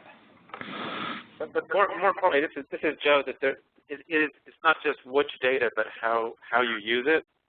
I mean, how you select among that. And my experience, you'll find out that different climate scientists at different organizations have slightly different views of this. I mean, I'm sure you work with Catherine Heo in the South Central, obviously. She's part of that. And Phil Mote in the Northwest. And, I mean, I know both of them and have worked with both of them. So, I mean, I think we all take a slightly different approach, and sometimes these approaches are more appropriate for different problems than others. So the argument of having one uniform set of scenarios that are used across the country I think it really starts often with the problem and how risk is managed at the level of management, not at the level of climate science. No, I'm not saying one set of scenarios that's used across the country. I'm saying one set of metrics that are then used regionally to assess what's best, but so that you guys in North Central are not judging what is a good model on a different set of rules or, like I said, metrics versus other regions of the country. I think that would be great. And I think, as Jeff said, using the ensemble approach is probably best, but as we've seen here, not only on the wildlife management side, but then on the impacts research, you see a lot of people who just want to plug and play, and they pick a data set because it fits well into their model, not necessarily because they know anything about the data set. And so that's something we're really struggling with, is how do we communicate using an ensemble approach, communicate understanding uncertainty, and then also, like, a lot of people want to ask the question, well, what is the best projection for this region, and what does best mean? So that's one of my least favorite questions, but I guess I need to get plugged into this group since I'm relatively new into North Central. So that's one thing I do need to do. So we can talk. Excuse me, this is Warren Day with UHS. Listen, I want to try and echo what the LCCs have said as far as this extension biologist concept or climate scientist concept. Remember, the audience we're talking to here are the fish and game folks who are worried about their revenues on licenses. We've got that's just one group. I mean, we've got the LCCs are an amalgamation of people with concerns all over the spectrum, and they don't really know about ensemble modeling. And so it would really help if we had somebody could visit with the LCCs at their steering committees and and not a WebEx, I mean eyeball to eyeball, with people at the steering committee meetings and the science committee meetings to try and summarize the important salient research components that have been found out by the CSC for the last year, something like that, some summary, and not walk through the process of what's important to the CSC, but really what the science needs, the science discoveries have been for the last year. So that's the interface we really need to work at here. If the goal here is to really bring the science to the LCCs. Warren, this is Rick. I want to echo that a little bit with some more detail, and that's exactly right on the money. And the other points that are being raised, I think, help me think about this more clearly as well. So I don't know much about climate modeling, but I'll bet you that I know way more about it than most of the biologists that I work with who are out trying to figure out how many mule deer tags to hand out in a given year, okay? And so when we talk about climate change and climate modeling, there's an instantaneous disconnect that turns folks off, quite honestly, with what you all have just talked about from the scientific perspective. What people really want is they want the model, right? Just give me the answer and I'll go make whatever change I need to make, and that's not realistic even in their own areas of expertise. And so the fundamental missing piece here is this why. When we tell people about climate modeling, and the example I used earlier is a classic case in point. Well, wait a minute, 2 years ago you guys said this. So why do all these modelers use different models? Why do they get different results? How the heck do I know how to make any kind of sense of that at all? That's where we sit to a great degree with climate change modeling in our LCC. And so, Warren, your example of extension biology, here's the invitation for somebody. States have to build into their state wildlife action plans new information on climate change, and it's a requirement from the Fish and Wildlife Service in order to get money from the federal government. We have an opportunity coming up in April in North Dakota because they are finally getting around to revising their SWAP, and there's different time frames for this. But I'll just bet, because I know these folks and have known them for 20 years, that they will do what they're asked to do. They'll do something with climate change and climate in their SWAP to comply with the mandate on what has to be in there. what would really be useful would be to have somebody from the Climate Science Center come up, participate in that meeting, and talk very generally about the same kinds of things we're just talking about now, with some examples that could be useful to that particular community. I think that's one really good way for the word to spread. Once you get somebody at that level really seeing the value in this, the word spreads and other people latch on to it for a lot of good reasons. So there's an opportunity here if there's a potential for us to work that out. And of course, Jeff, you and I can talk offline about how we might affect that, and costs and travel and all kinds of things and other things we might do at the same time. But that's an example of how this extension biologist thing could really work with somebody from the CSC coming up here as the expert to answer these kinds of questions from the people that are trying to figure this stuff out. Yeah, so I would say we have an extension climate position, an extension impacts position, and an extension adaptation position through Joe, Andy, and Dennis, and the staff, the postdocs, and the folks working with them in those teams. And for the Colorado State Wildlife Action Plan, we will be interacting with Joe and folks at CU Boulder as that impacts modeling works with them. So I think through the foundational science areas, we have built in that extension. I would also, I'd throw out there, this is kind of where I'm scratching my head, is that, we still have 10+ slots open for the climate change vulnerability assessment course, which does exactly what you guys are asking for. So why isn't that full, and what can we do different? People can't afford to travel, Jeff. The state agencies don't have the bucks to come travel. That's the problem. And they also usually are not allowed to travel out of state. But another issue is that we've been running into, and Andy Hansen and I have been meeting with a lot of managers over the past, Andy, 2 to 3 years, and they barely have time to meet with us. Even though they're pretty interested in the outcome, they barely have time to meet. They just are so busy. And so, them having a climate scientist come to them and talk with them, which we have done, is pretty good. But boy, a lot of times they just don't have much time. I don't know, Andy, would you agree with that assessment? Yeah, Tom, that's a good point to bring up. And the travel issue is a good one as well, that I think we're nicely highlighting it's not just difficulty in communicating climate science. It's that in our current lives, any type of significant communication, has its challenges between the science and management community for all these good reasons of limited budgets and limited time and so forth. One thing is that, so this is Joe again, when I came onto this, and we are going to be hiring a postdoc as well. We built a fair amount of travel funds into that, and the intention is to travel around to some of the LCC meetings and also the sort of funded, competed projects, stakeholder meetings. And, a lot of it is listening. We'll be listening on our part, but also the opportunity to present on some of these topics. Yeah. Not sure we can fly. I'm not sure that budget could be used to fly to a specific state meeting. It could be, but I'm not sure we have that much travel funds in this. But we can talk offline about that.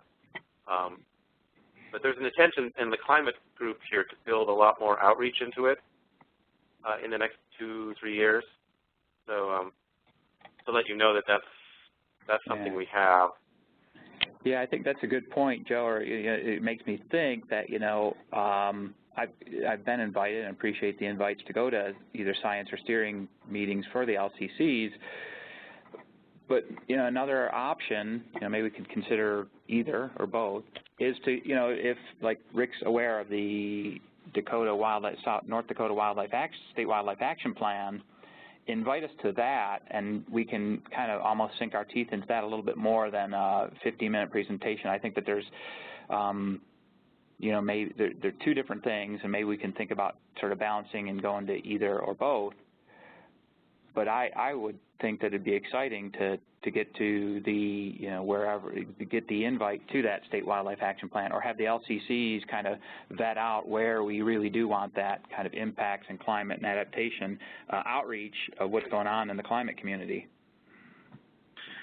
Say, just for conversation, Jeff, one other suggestion might, we had Kathy Willock had Phil Mote come over and give a talk here recently, and he pretty much talked about what the Pacific Northwest Climate Science Center and their RISA has been able to achieve.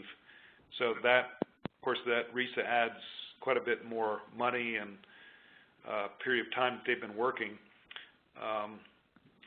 But he did basically present their Pacific Northwest climate assessment results. I guess it was part of the national assessment that they put together a chapter on the Northwest that they serve on their website that pretty nicely addresses, the full range of questions like the ones that are being raised here. It could be that we'd want to think about for the North Central Climate Science Center some sort of, whatever we'd want to call it, the state of the domain report or something that basically summarizes what's known about climate change and ecological response and some link to human dimensions and so forth. So it'd be interesting to ask what Tom and the Great Northern, did they help with that, attend it, found it useful, since it's overlapping the Great Northern? Yeah, I wasn't able to attend it. It was a day I was out of town, and I don't think Yvette was able to go too. So, no, I was not able to. I don't think anybody from the Great Northern actually was able to get to that. So, it sounds like I wish I could have gone. And we do have a lot. I went to the Western Water Assessments, kind of had a review of their work to date. So the RISA that's in kind of a little bit more, well, definitely more in the Colorado River and kind of southwest of here, but doing a lot with climate and in Colorado. And Joe is with is affiliated with the Western Water Assessment, so we're building a partnership with that RISA, and there's a lot that's been done. I think in one way it's like the academics tend to think about papers, special issues, books, and seminars and workshops and conferences, and managers are watching that fireball that Rick showed on the screen. And I think it's just our significant challenge collectively of coming up with mechanisms to communicate. People can't travel. I mean, that's why we're trying to do them in region. So, we're hoping that people, at least in the greater Yellowstone area, can get to that workshop. Do we want to do 2 or 3 of these a year? Is that, instead of 1 a year? And direct resources to make sure that happens. And do we want to, instead of funding proposals, should we have a $20,000 travel budget for our, NCTC regional offerings? Do we want to add more travel to get to state activities? I don't know. These are all just off the top of my head. Hi, this is Chris Anderson. I hate to butt in a little bit, but I do have one suggestion in regards to all the outreach from the climate side. I heard about postdocs coming on, synthesis documents being created, but one other resource you could tap into, especially for like state level wildlife action plans, are the state climatologists and as well the extension climatologists that already exist in those states. And so maybe a training session isn't necessarily for LCC or for field level people, but a training session for like Dennis Toddy from South Dakota State, or Adnan from North Dakota State. Those groups who would then have the resources and they could be present at the wildlife action planning meetings and stuff like that. That's a good point. It's definitely a community to connect into.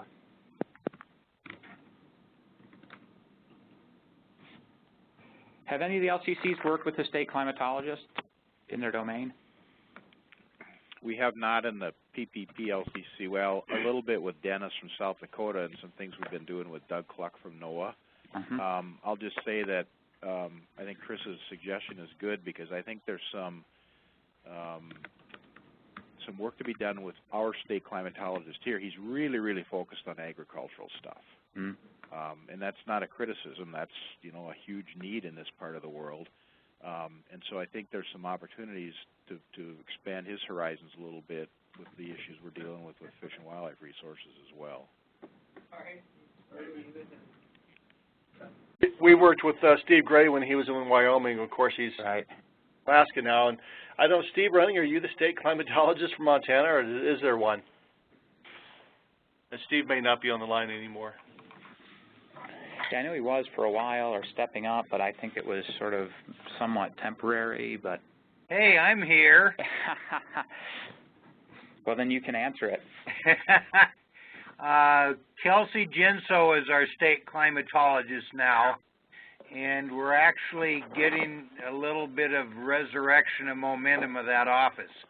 So hopefully they can be engaged. They're certainly part of the gridded climate data sets that we're building for this consortium is with part of the staff from the climate office. We have worked quite a bit with Steve Hostetler and Kathy Whitlock, and also Andrea Ray, because she sits on the steering committee at times. And then Andy Hansen has Forrest Melton from NASA that we work with a fair amount as well. And then we worked with SIG to a certain degree out of Washington.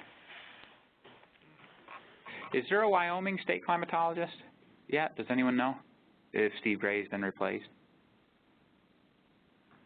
I don't know.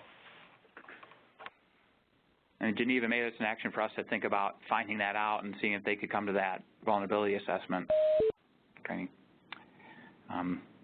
I should know, and I'm looking that up right now, and I will follow up on that for that training. Thanks. So, one of the things I want to kind of go back to and see what people think about our last solicitation, what it ended up with, the 3 projects it resulted in.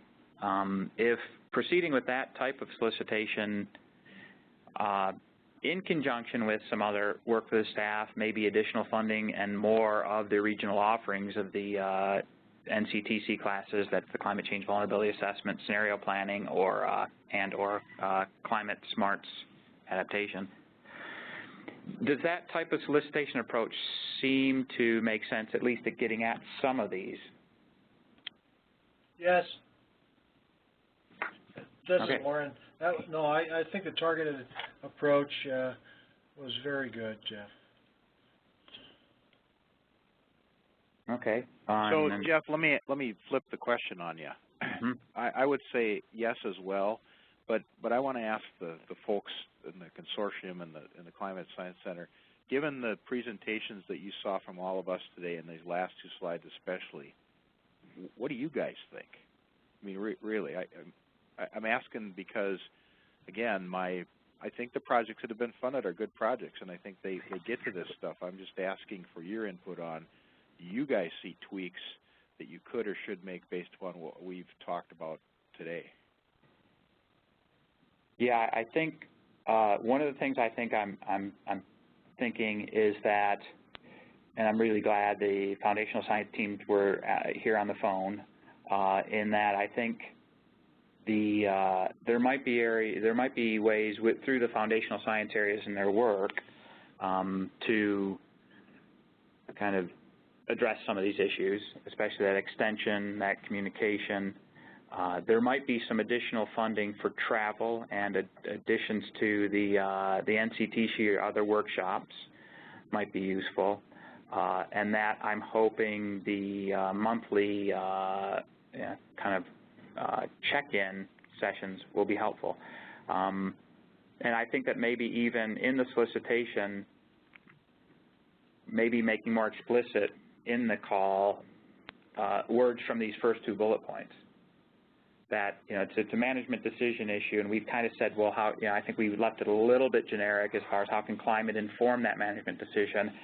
Maybe we have some specifics here as far as, taken from the words of these 2 bullet points. And then other things that were said, in this last round of solicitation, we had a list of potential. We said people should check the LCCs, their websites. We gave a table with the URLs for each LCC and contact information. And we also gave a list of kind of bullet points of potential decision-focused type of activities and state wildlife action plan for one of those. If there's anything more specific that the LCCs can provide, I could use the material in these slides here as far as the habitats and species of concern. But for example, if we wanted to write, that if you guys were aware of state wildlife action plans that were meeting that climate change consideration issue in the next 2 years, we could write in the proposal, potential example would be North Dakota State Wildlife Action Plan, contact this person. I don't mind getting specific with their examples, and we're not guaranteeing we're funding it, but that would give people a little bit better clue of who to plug in with. And if the LCCs can iterate with me on that in that bullet list of potential examples, I'm fine with making that as specific as LCCs want to get with it. Jeff, one of the things that I've found successful recently in working with some wildlife biologists on this whole kind of disconnect of climate change science and GCM results drilling down to the real world management is to get the wildlife biologist to give me a more explicit statement of the climate factor they think is most important for whatever management issue that they're looking at. For example, if you're over there in the potholes and looking at duck habitat, maybe your most important attribute is the timing of spring thaw and the water balance that produces potholes. And maybe in somewhere else you might be more interested in the number of below zero nights from the point of view of antelope survival. And maybe somewhere else the issue is all about low river flows and high water temperatures. And I think the problem that I see so often today is all we get from GCMs are very coarse metrics like annual temperature, annual average temperature. Well, that's meaningless to almost all of us. And I think what this is a perfect group to be working on is tying tighter climate metrics to the management issue that we're trying to target, because we can calculate a lot of derived climate statistics if we knew what was needed. I think that's a really good point. Now, if we can get the managers to recognize what the climate metric is that they're interested in, that I think is going to be the challenge. And I think the managers it will be easier for the managers to tell you either the habitat or the service of the habitat that they're interested in. And then we have to identify, okay, then what's the link to the climate metric? So while your point about getting you that climate metric they're most interested in, I think we're also going to have to recognize that's going to be a process. I don't think the managers are just going to know that. Yeah, but I think you're right. But I think with that process of back and forth discussion and getting them to translate their habitat interest or mortality threshold interest or whatever it might be, and helping them translate it to a real specific climate metric, then we can really make progress, because we can go crunch the numbers and give them the specific computed metric that they ask for. Kevin makes an excellent point. This is Rick, and I think you're building on that too a little bit, because again, from personal experience, if I ask that question, I might get an answer. I might get, in terms of wetlands, well, precipitation is the issue. Hydrology drives everything. Okay, so we need to know about what climate change is going to do to hydrology. That's still pretty huge.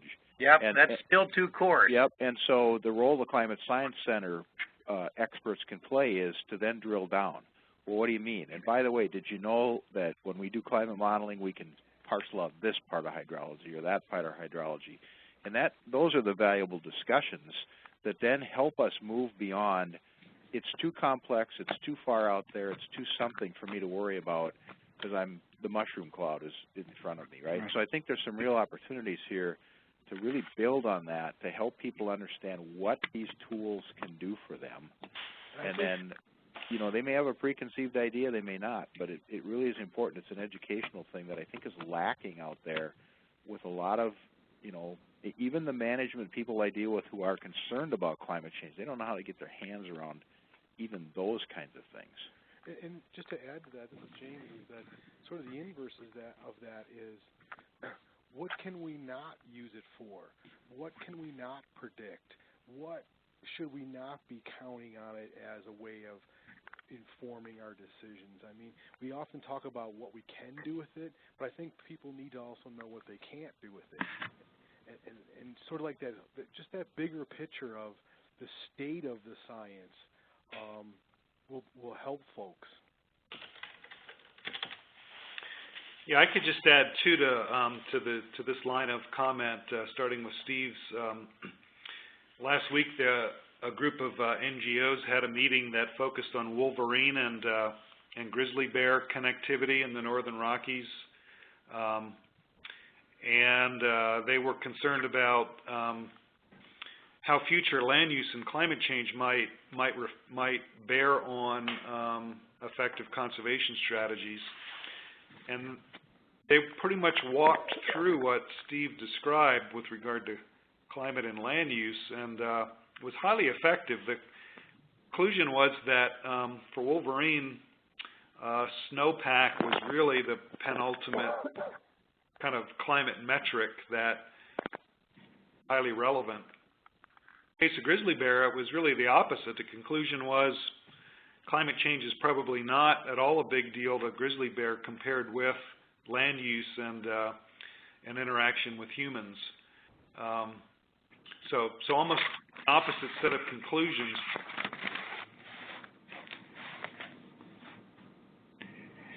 And that's the point, is different questions require a really different climate metric. And so if all we feed these folks are annual average temperature and precip, I don't blame them for not being very interested. Yeah. I mean, that's exactly the point, I think, that of, you know, kind of going, or that's the point we were trying to address by having specific issues. So what is it that we need to relay about climate models, climate model uncertainties with respect to white bark pine?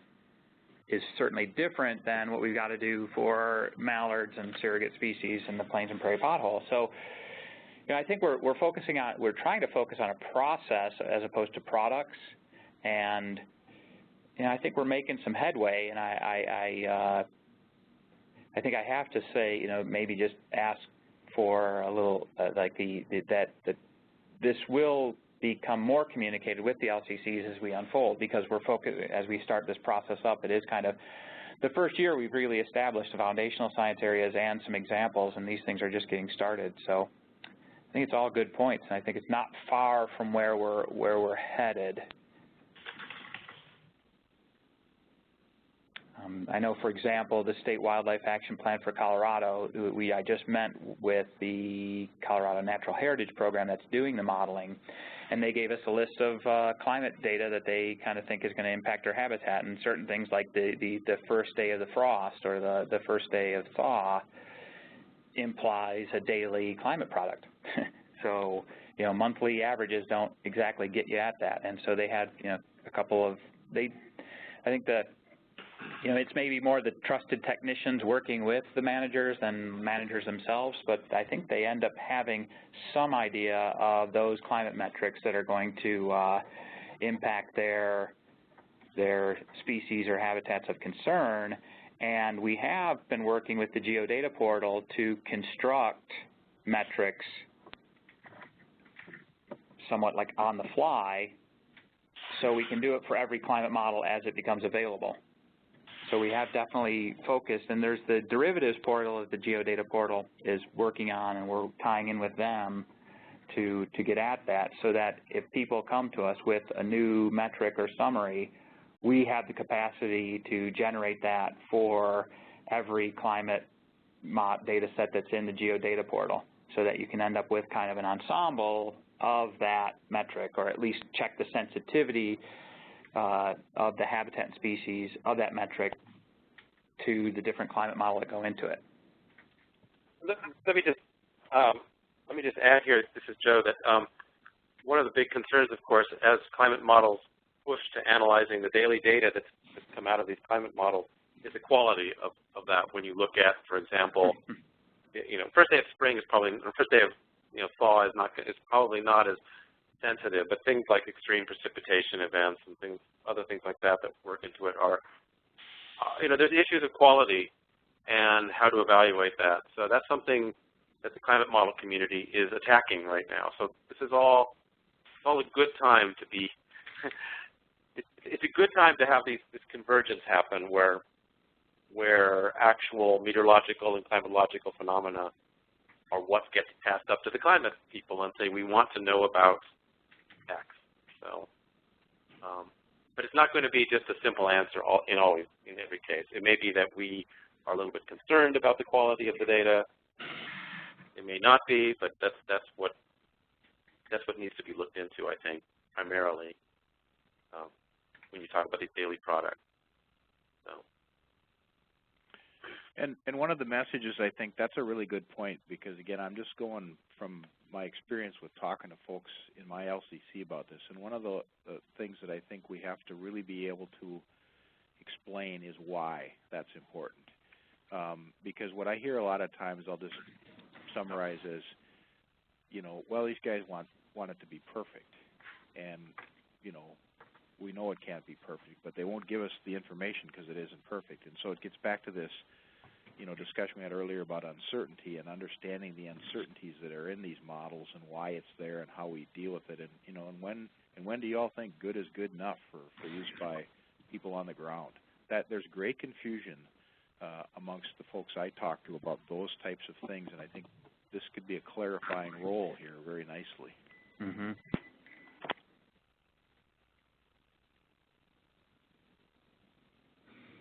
Yeah, I think that these metrics and their uncertainty are definitely kind of a Rosetta Stone, maybe so to speak, between the climate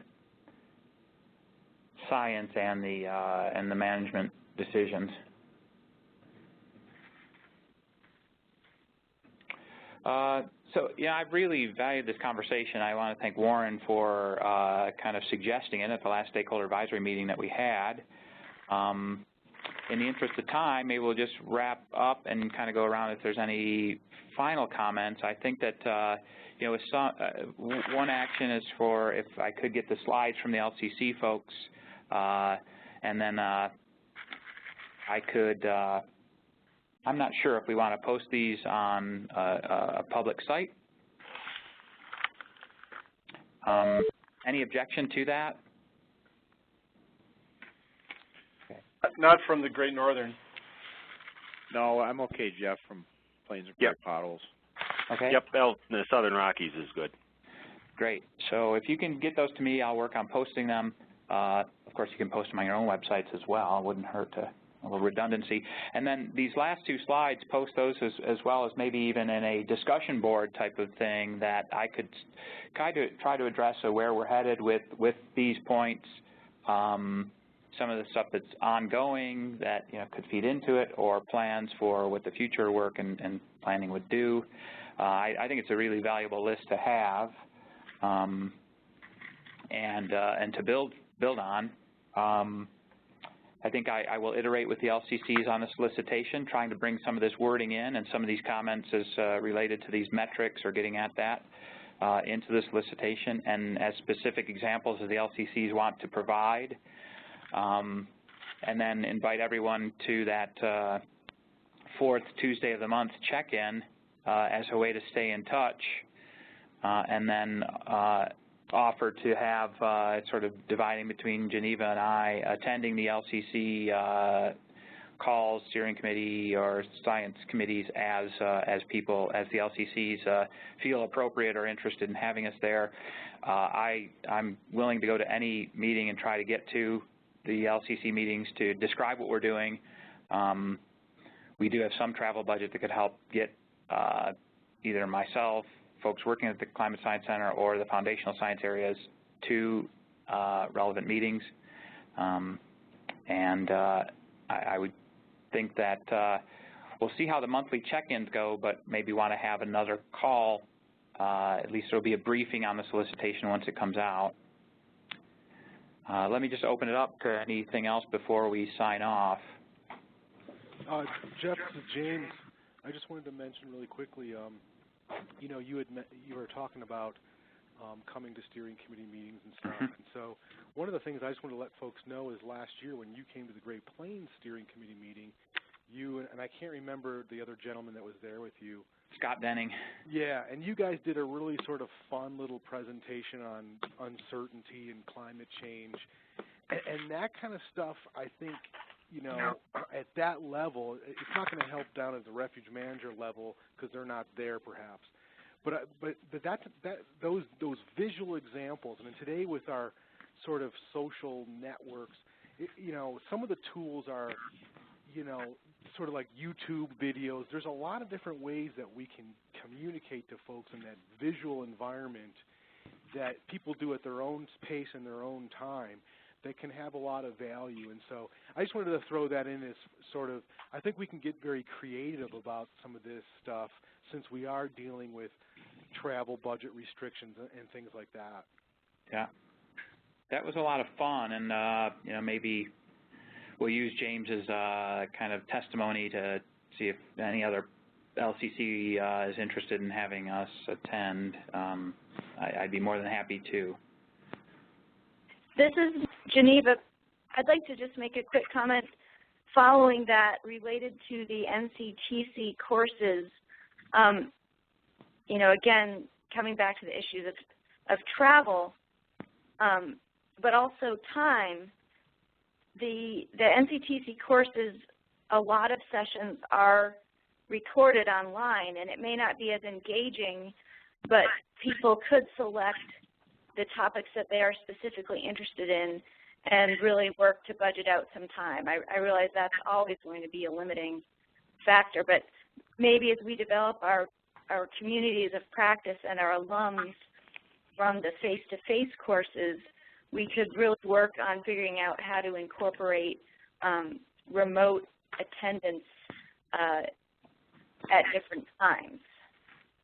So that's something that we could specifically put on our radar related to these training opportunities if you felt that would be something people would be interested in.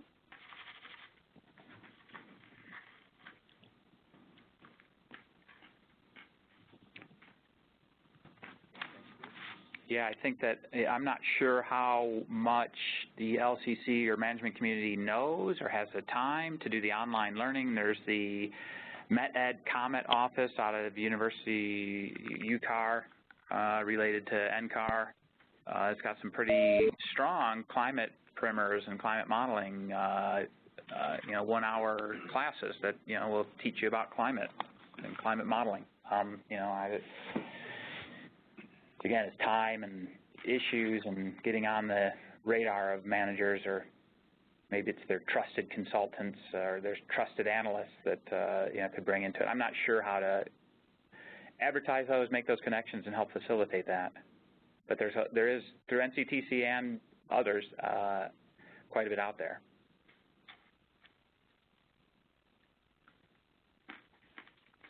Jeff, this is James. I just want to say thanks a lot for this this meeting today. I think it was really beneficial, and I appreciate that.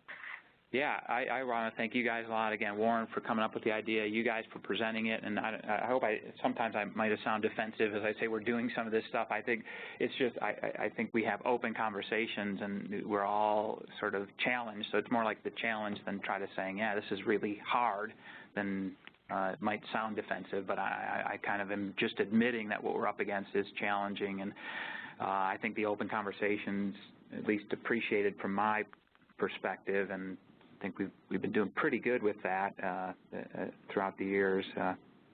One thing that maybe just to add, and it's probably it's not Pandora's box, but the fifth LCC is kind of this the big rivers, you know, kind of. I forget what exactly it's called. Eastern Tallgrass Prairie Big Rivers. Yeah, you know, I have or the Corn Belt LCC. Yeah, the Corn Belt we call them. Yeah. So, you know, I don't know if they're kind of an orphaned LCC. You know, I don't know how much and I don't know, Perna or Kim, if they're still on the line, how much the South Central. I don't know how much the Northeast or Southeast are concerned with them. So I don't know if you guys have colleagues there, and we should think about folding them in as a fifth LCC of concern. I just want to put it out there because every time I see that map, I kind of wonder, is there a CSC? And maybe that's fine. They've got kind of their own thing. And maybe the USDA climate hubs will help with that since it's focused on corn. I can address that a little bit, Jeff, because that's an LCC that's also within Region 3 of the Fish and Wildlife Service, which is the region ours is in. And so I do know that Glenn knows about the North Central. He's also, you know, I think working with the Southeast or whatever the southern one, and a little bit with the Northeast. Okay. And so are we, quite honestly, with the Northeast Climate Science Center. And so it's that same model of fuzzy boundaries, and our agreement within our region is that we will all keep each other informed of what's going on with the CSC that we most closely work with because of geography. So, you know, I fill Glenn in on what we're doing with you guys, and you know, he'd like to be more active, I think, in the North Central, but again, it's you know, we've talked about time issues, and so I think our challenge here is that we collectively try to keep each other informed, and we don't do much with the Northeast Climate Science Center, and so Upper Midwest and Great Lakes folks who do regularly, you know, touch base with us so we understand what they're up to and what they're doing as well. And again, it gets back to that, you know, don't duplicate efforts amongst LCCs or CSCs. So, yeah, I think we're doing pretty good at that, and obviously there's room for improvement there too. And then lastly, I also want to say thanks for doing this. This has been really helpful, and you know, we're all in this together, right? And I think this continual improvement that we're working on is really good stuff, and we'll get there. We just, you know, we've got a lot of work to do, and the challenges are indeed huge. Yeah. Jeff, this is Kim, and we have been very engaged with Glenn and Gwen both. They have religiously helped us with reviews, and there's a couple of different projects that we're talking back and forth with Mary on that, you know, would also be of interest to you probably. So the short answer to that is they are very engaged with us as time permits, as well as Northeast. So great. Yeah, and thanks, Kim, too. She saw the announcement and then kind of joined in on this call. I appreciate the South Central kind of interested in listening in, and you and Aparna is appreciated. And I won't lose any sleep over that other LCC. It sounds like we're fairly covered, and just, you know, that if we do a regional offering or if we have some science or have something of use, that will get communicated to them, and the door is open for them to call us if there is something they want some help with, or you know, if there's something that we can do. Jeff, this is Warren. Thank you so much for facilitating this dialogue. This has been really, I thought, very constructive, very positive, and I think we all share a common goal to help the stakeholders within the LCCs and the CSCs. And you know, your leadership here is deeply appreciated. Yeah, well. And your comments, hopefully, you understand that we're all offered in a sense of cooperation, and we are in this together. So thank you so much for putting this together. Great. Well, it only works with everybody calling in and contributing, so the frank, open, and honest discussion is great. And maybe on Warren's positive note, we can sign off, but look forward. I'll try to stay in touch. I'll ask for the slides from everyone, and then we'll sort of communicate next steps. I owe the solicitation to the national office at the very beginning of March, so the next kind of 6 weeks we'll be pretty busy iterating with mainly the LCCs and Warren on that, and we'll get it hammered out, and we'll watch for your LCC solicitations to come out too, and look forward to seeing what we do with 2015 dollars. Anything else before we sign off? Okay, hearing none, we'll let you guys go, and appreciate the time. I know it's a long call, and we'll be in touch, and thanks a lot. Thanks, everybody. So long. Thank you. Thank you.